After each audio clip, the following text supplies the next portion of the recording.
after your moment in Game 2, what did it mean to see LeBron, who's been so close with this year, sort of have pace to close out this series and show again what kind of closer he is? Yeah, man. He told us it was his time. They was making a push, late in the third. They cut it to 2, and we didn't really start off in the fourth quarter. Well, we didn't close that third quarter how we wanted to, and we didn't start off pretty good in that fourth. And he just took over. He told us it was his time. He told me it was his time, and everybody just kind of got out the way and just let him, be him, and he brought it home for us. But he's always capable of doing that. He makes the right plays, he makes the right reads, and tonight, the read for him was to, get to the basket and finish, or make a play, and all of them was good reads, and he carried us tonight to get to this point. All right, David Goodman. LeBron said that not only does he want to set a good example for you, not just et cetera, like show how hard he works. So he said he doesn't want to let you down. I'm sorry, you don't want to let him down, and he doesn't want to let you down. So how's that dynamic? How's that worked out? And when did you recognize that he was trying to do things to basically impress you, even though he had all these other accomplishments? When I first got here, he told me that he wants to give me my first ring, and I told him, I want to get him back to the finals.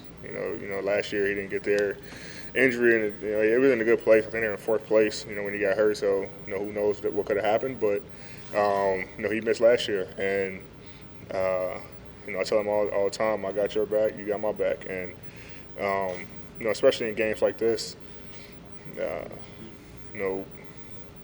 Missed a couple shots. He takes over, and it's throughout the entire series. Every playoff series we've been in.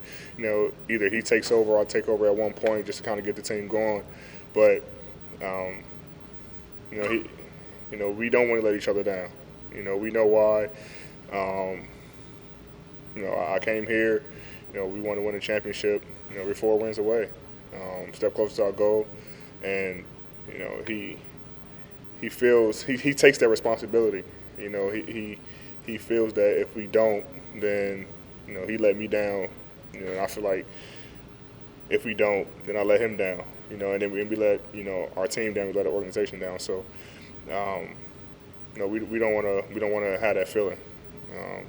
And so anytime we have to win a game, or have to play a certain way, or one of us need to take over, then we kind of come up to each other, talk to each other, and just try to figure out what's the best way to do that. Dan? Obviously LeBron did so much in the fourth quarter, but you hit a 3 that seemed like that was maybe it for Denver. Guys, could you sense that maybe that was going to maybe be it for them? They've been so hard to stop in these situations. No, it's never it with them. Until the horn goes off. I mean, those guys are a hell of a team, led by a great coaching staff and a great head coach. They come out and compete every night, no matter the situation. For a team to come back from down 3-1 twice, playoffs is a thing that's never been done. And, they're going to make you work for every win, which they did in this series with us. So for them, I think that they got a bright future, of course. Their players are only going to get better, and they're going to make guys work. But it's never, a time in a game where we thought it was over. Obviously Bron went on a run, but they came down, and I think they cut it to like 7 or something like that, or 6. And they're going to always fight. They are going to play the right way and make the right plays. And they got guys who can make big shots. So it's never over until it's over with that team. All right, Tanisha's going to take the rest of them. Yeah. Okay, we'll ask you. Let's go Mark Medina. Hey, Anthony, congratulations. I know there's obviously a lot of talent on the team, yourself included, but your impression of how Frank has managed this group, given all the different talent, the new pieces, and the unique challenges that came up throughout this season? First off, thank you. Secondly, he's done a great job with all of us. I mean, he shoots it straight to us. He wants to win. We want to win. And he comes to me and Brian with a lot of questions and ideas of and we give him our opinion on certain things, but we trust him. He comes in and put the game plan together. He spends hours and hours of watching film and breaking down games and breaking schemes down to try to figure out what's the best solution for us, what's the best recipe for us to be successful. And he puts the right players on the floor at the right time. He trusts us. If someone has it going and he wants to sub a guy in, the guy tell him let that unit roll or let that guy keep rolling. He trusts us, and that's the only thing you can ask for a coach is to trust your players. But at the same time, we have to trust him. But he's been doing a great job of managing emotions. Especially when everyone's trying to win, you want to be a part of it on the floor. And I think guys have done nothing but respect coach's decisions on who's going to play, who's going to sit, who's coming in the game at what point, because we know his intentions are good and his intentions are to try to win just like ours. So he did a hell of a job along with the coaching staff of making sure we're in the position that we are now. Anthony, a lot of guys have talked tonight about just the overall accountability level on this team. How unique is it to be a part of a group with that high of a level, and what's it been like for you to have to raise your own to that level?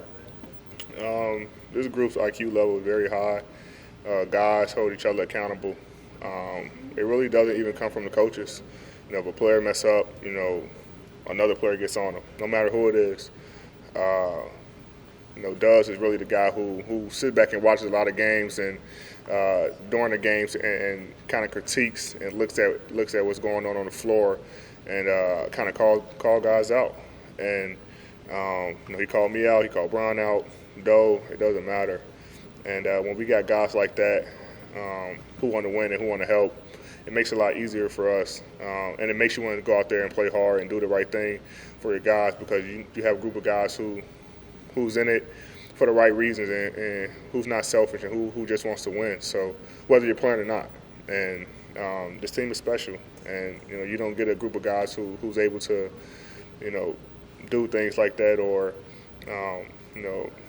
some guys on some teams are in it for selfish reasons and things like that. But this group of guys for sure only want one thing, and that's to win a championship. So whatever it takes, we as players hold each other accountable and hold ourselves to a higher standard. So, we might not show it on a bench, yelling at each other or things like that, but we definitely have our moments where we argue and we have. I don't think nobody saw it, but last game, me and Brian kind of got into it. But I mean, it's coming from the right place, and when we got guys like that who hold each other accountable and just want to win. It makes it fun, and that guys are in it for the right reasons. I'm going to take the last two questions with Anthony Slater and then Mike Trudell.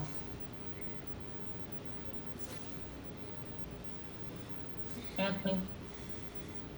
Yeah, I was going to ask you about the job that Frank's done kind of over the whole season, but since you already answered that, I want to go more specific with it. How have you seen him within these series defensively scheme up and change and adjust, and what has that done for you guys?